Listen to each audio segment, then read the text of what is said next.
জি, আসসালামু আলাইকুম। আজকে আমাদের সুপ্রিম কোর্টের সিনিয়র অ্যাডভোকেট মাসুদ আর সোবহান স্যার উনি একটি রিট পিটিশন দাখিল করেছেন আমাদের সুপ্রিম কোর্টের একটি ডিভিশন বেঞ্চে মাননীয় বিচারপতি এ কে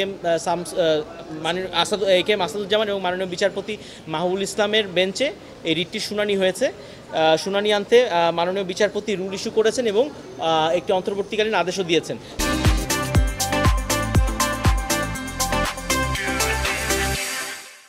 রুলটি জারি করা হয়েছে এই মর্মে যে বাংলাদেশ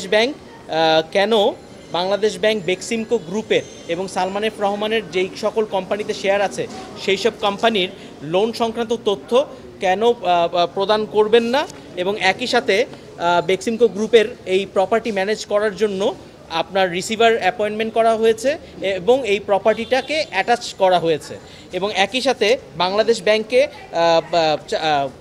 পদক্ষেপ নিতে বলা হয়েছে যে যাতে বিদেশ থেকে পাচারকৃত অর্থ এই বেক্সিমকো গ্রুপের ফেরত আনার জন্য ব্যবস্থা গ্রহণ তারা করে, এবং এই মর্মে যাতে 4 সপ্তাহ পরে একটি রিপোর্টও দাখিলের জন্য বলা হয়েছে। বাংলাদেশ ব্যাংক অন্য সকল ব্যাংক থেকে তথ্য নিয়ে তারপর রিপোর্টটি সাবমিট করে। না, কোনো নাম ওনারা মেনশন করেননি, ওনারা খালি বলেছেন যে বাংলাদেশ ব্যাংক যাতে রিসিভার অ্যাপয়েন্টমেন্ট করে to deal with the properties and attach the properties of Beximco Group. ওইটাও বাংলাদেশ ব্যাংকে নির্দেশ দেওয়া হয়েছে।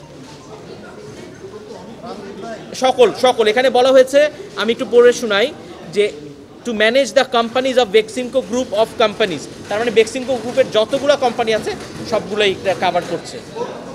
না, রুল না, রিসিভার নিয়োগের বিষয়ে নির্দেশনা প্রদান করা হয়েছে যেন রিসিভার নিয়োগ করা হয় এবং প্রপার্টিটা অ্যাটাচ করা হয়।